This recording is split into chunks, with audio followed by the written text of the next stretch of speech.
देखो आज वीडियो में हम बाइल एसिड्स और बाइल सॉल्ट्स की बात करेंगे। अब जो बाइल एसिड्स होते हैं बेसिकली लिवर में बनते हैं एंड जिनका प्रिकर्सर होता है वो कोलेस्ट्रॉल होता है कि इनका मेन फंक्शन क्या होता है कि ये लिवर से बनकर या तो डायरेक्टली डुओडेनम में सिक्रीट हो जाते हैं या ये पहले गॉल ब्लैडर में स्टोर होता है।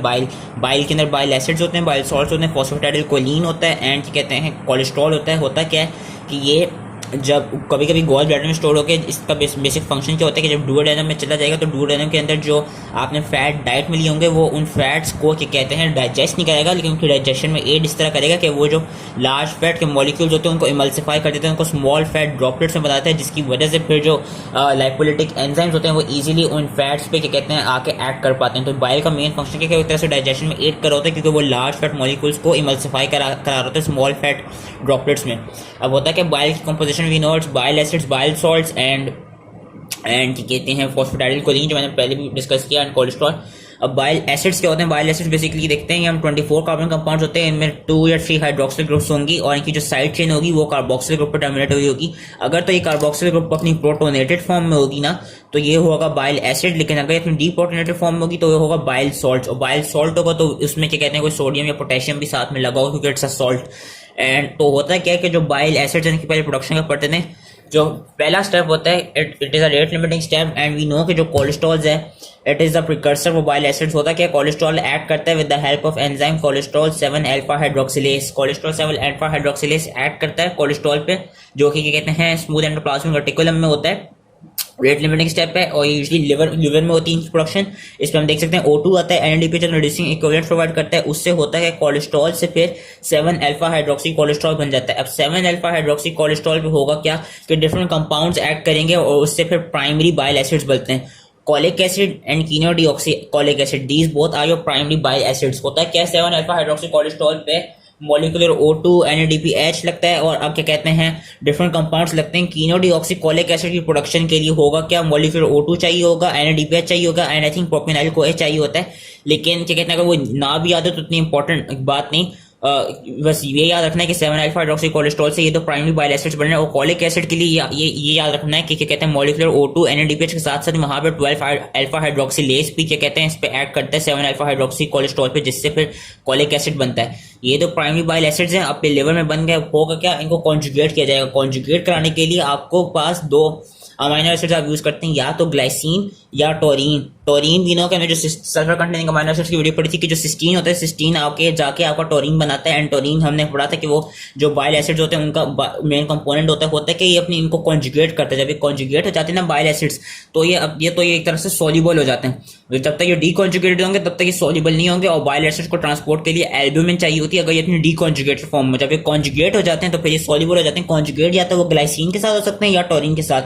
अब डिपेंडिंग अपॉन कौन सा बाइल एसिड आपका कॉन्जुगेट हो रहा है, अगर तो कोलिक एसिड होगा तो इट विल फॉर्म ग्लाइकोकोलिक एसिड या टोरोकोलिक एसिड डिपेंडिंग अपॉन ग्लाइसिन या टोरीन से है। एंड अगर कीनोडीऑक्सीकोलिक एसिड होगा तो वो बनाएगा ग्लाइकोकीनोडीऑक्सीकोलिक एसिड या टोरोकीनोडीऑक्सीकोलिक एसिड। ये कॉन्जुगेटेड बाइल एसिड्स होते हैं। आई नो इन्होंने यहाँ पे सॉल्ट लिखा हुआ है, सॉल्ट्स नहीं होती, कॉन्जुगेटेड बाइल एसिड्स होते हैं, ये याद रखना है। सॉल्ट्स के लिए होगा क्या कि या तो इनमें सोडियम लग जाएगा इन कॉन्जुगेटेड बाइल एसिड्स में या पोटेशियम। जब सोडियम या पोटेशियम लगेगा तो फिर वो कॉन्जुगेटेड बाइल सॉल्ट्स बन जाएंगे जिसका हम नाम देंगे सोडियम ग्लाइकोकोलेट या पोटेशियम ग्लाइकोकोलेट या सोडियम टोरोकोलेट, पोटेशियम टोरोकोलेट या सोडियम टोरोकीनोडीऑक्सीकोलेट या सोडियम ग्लाइकोकीनोडीऑक्सीकोलेट, पोटेशियम टोरोकीनोडीऑक्सीकोलेट और पोटेशियम टोरोकीनोडी और क्या कहते हैं सोडियम टोरोकीनोडीऑक्सीकोलेट। ये बेसिकली बाइल सॉल्ट्स होते हैं। फिर से मैं रिवाइज कराता हूँ, ये दो हैं ये कॉन्जुगेटेड बाइल एसिड्स हैं, ग्लाइकोकोलिक एसिड एंड टोरोकीनोडीऑक्सीकोलिक एसिड। अब ये अगेन क्या कहते हैं ये टोरोकोलिक एसिड भी हो सकता है अगर टोरीन लगो, और ये ग्लाइकोकीनोडीऑक्सीकोलिक भी एसिड हो सकता है अगर ग्लाइसिन लगो। इन पे जब सोडियम या पोटेशियम लगेगा तो उससे सॉल्ट बन जाएगा। जिस तरह यहाँ पे अगर सोडियम लगेगा तो वो सोडियम ग्लाइकोकोलेट बना देगा, अगर पोटेशियम लगेगा तो पोटेशियम ग्लाइकोकोलेट लगेगा। सिमिलरली अगर यहाँ पे टोरीन हो तो फिर टोरीन के साथ sodium taurocholate and potassium taurocholate. यहाँ पे क्या होगा कि सोडियम टोरोकीनोडीऑक्सीकोलेट एंड पोटेशियम टोरोकीनोडीऑक्सीकोलेट। अगर ग्लाइसिन लगो तो फिर सोडियम ग्लाइकोकीनोडीऑक्सीकोलेट या पोटेशियम ग्लाइकोकीनोडीऑक्सीकोलेट। ये कॉन्जुगेटेड बाइल सॉल्ट्स होते हैं और इनका फंक्शन यही होता है कि ये एक तो कोलेस्ट्रॉल को भी सोल्यूबल फॉर्म में रखते हैं, जो कोलेस्ट्रॉल साथ में एक्सक्रीट आउट हो रहा होता है लिवर से, एंड साथ ही आगे जाकर डुओडेनम में फिर जो फैटी एसिड जो लार्ज टैग्स के मॉलिक्यूल होते हैं उनको जाके इमल्सिफाई कराते हैं। ये थे आपके conjugated bile acids and bile salts. होता है कि अब जब स्मॉल इंटेस्टाइन के अंदर चला जाता है, स्मॉल इंटेस्टाइन के अंदर ये ऐड कर जाता है, देन स्मॉल इंटेस्टाइन में कुछ बैक्टीरिया होता है, वो क्या कराता है, वो इन क्या कहते हैं, इन बाइल सॉल्ट्स को, in primary bile acids bile salts को डिहाइड्रोक्सिलेट करता है, यानी क्या कहते हैं, सॉरी डीकॉन्जुगेट करता है। एंड डीकॉन्जुगेट के साथ साथ ये क्या कराता है, ये इनको क्या कहते हैं, ये डिहाइड्रोक्सिलेट करता है। जब वो डीकॉन्जुगेट करते हैं तो उससे होता है कि ग्लाइसिन एंड टोरीन की मायोरिटी चली जाती है, एंड वो फिर आपके जब डिहाइड्रोक्सिलेट होते हैं, डीकॉन्जुगेट होते हैं, तो उससे जो इंटेस्टिनल बैक्टीरिया करते हैं वो प्राइमरी बाइल एसिड्स को या प्राइमरी बाइल सॉल्ट्स को कन्वर्ट कर देता है सेकेंडरी बाइल एसिड्स या सेकेंडरी बाइल सॉल्ट्स में। और फिर वो जो सेकेंडरी बाइल एसिड्स या बाइल सॉल्ट्स होते हैं वो फिर सोडियम वो फिर स्मॉल इंटेस्टाइन से रीअब्सॉर्ब हो जाते हैं। होता क्या है, जो कोलिक एसिड ये प्राइमरी बाइल एसिड है, इस पे अगर कोई बैक्टीरिया, इंटेस्टाइनल बैक्टीरिया ऐड किया, उसने डिहाइड्रोक्सिलेट डीकॉन्जुगेट किया इसको, तो ये क्या बनाएगा, ये कोलिक एसिड कन्वर्ट हो जाएगा डीऑक्सीकोलिक एसिड में। याद रखना है, cholic acid is primary bile acid, whereas deoxycholic acid is secondary bile acid of cholic acid. Chenodeoxycholic acid में क्या होता है कि chenodeoxycholic acid is primary bile acids, whereas जो इसका सेकेंडरी बाइल एसिड होता है वो होता है लिथोकोलिक एसिड। ठीक है, लिथोकोलिक एसिड इसका सेकेंडरी है एंड डीऑक्सीकोलिक एसिड इसका सेकेंडरी है। होगा क्या, एक सर्कुलेशन होती है जिसका नाम होता है entero hepatic circulation, entero small intestine, hepatic is liver. ये एंटेरो हेपेटिक सर्कुलेशन होती क्या है कि जब ये bile acids, primary bile acids, conjugated bile acids और बाइल सॉल्ट्स अपनी क्या कहते हैं सिक्रीट होते हैं, ये बल्कि यहाँ से दिखाए हुए भी हैं, ये जब सिक्रीट हो जाते हैं लिवर में भी नो कोलेस्ट्रॉल से प्राइमरी बाइल एसिड्स बने और कॉन्जुगेट हुए। अब प्राइमरी क्या कहते हैं, यूजुअली प्राइमरी होते हैं, सेकेंडरी इतने होते नहीं। प्राइमरी क्या कहते हैं, कॉन्जुगेट बाइल एसिड्स गए बाइल डक्ट के थ्रू, ये आपका इंटेस्टाइन में डुओडेनम में जाके ओपन हुए। डुओडेनम ओपन होने के बाद इनका फंक्शन क्या कहते हैं पूरा किया। फंक्शन होने के बाद जो इंटेस्टाइनल बैक्टीरिया था उसने इन क्या कहते हैं बाइल एसिड्स और बाइल सॉल्ट्स थे उनको डीकॉन्जुगेट कर दिया और सेकेंडरी बाइल एसिड्स में कन्वर्ट कर दिया। अब जो सेकेंडरी बाइल एसिड्स होंगे, ये होगा क्या, ये बाइल एसिड्स और बाइल सॉल्ट्स वापस रीअब्सॉर्ब हो जाएंगे and this is known as entero hepatic circulation. होता है कि जो टर्मिनल इलियम होते हैं ना, दिस इज डुओडेनम, आगे जाके जेजुनम पे जो टर्मिनल इलियम होता है वहां पे उसकी अपाइकल सरफेस पे कुछ सोडियम बाइल एसिड्स को ट्रांसपोर्ट प्रोटीन्स होती हैं। वो सोडियम बाइल एसिड को ट्रांसपोर्ट प्रोटीन्स कराती हैं जो बाइल एसिड्स हैं उनको रीअब्सॉर्ब करा देती हैं। जब वो रीअब्सॉर्ब हो जाती हैं तो फिर वहां से बाइल एसिड्स चले जाती हैं हेपेटिक पोर्टल वेन में and then hepatic portal vein के थ्रू वो चले जाते हैं लिवर में एंड लिवर में जाके वो फिर वापस क्या कहते हैं या तो सिंथेसाइज हो जाते हैं या वापस क्या कहते हैं एक तरफ से रिसाइकल हो जाते हैं। And this is all entero hepatic circulation. Important इसलिए क्योंकि जो आपकी लिवर है इस तरह ये around 15 to 30 gram bile acids bile salts daily secrete करता है, जिसमें से सिर्फ 0.5 ग्राम्स जो हैं वो एक्सक्रीट आउट होते हैं। लेस देन 3% ही bile acid bile salts excrete होंगे, वेयरएज जो बाकी जितने 95% होंगे वो इस तरह एंटेरो हेपेटिक सर्कुलेशन के थ्रू वापस रीअब्सॉर्ब और रिसाइकल होते रहेंगे एंड अपना फंक्शन प्रोवाइड करते रहेंगे। अब इससे रिलेटेड जो एक क्लिनिकल आता है इट इज नोन एज पॉलीलिथाइसिस, जो कि बाइल सॉल्ट्स की डेफिशिएंसी या बाइल एसिड्स की डेफिशिएंसी में हो जाते हैं। बेसिकली कोई भी ऐसे कंडीशन हो जिस तरह ऑब्स्ट्रक्टिव जॉन्डिस हो गया हो या लिवर का सिरोसिस हो गया, लिवर का कोई डैमेज हो गया हो, या क्या कहते हैं ऐसा हुआ हो कि लिवर वीनो की लिवर आपका फॉस्फेटाइल कोलिन भी साथ साथ और बाइल एसिड सिक्रीट करता है। फॉस्फेटाइल कोलिन और बाइल एसिड और बाइल सॉल्ट्स इनका फंक्शन ही होता है कि वो कोलेस्ट्रॉल को अपनी सॉल्युबल फॉर्म में रखें।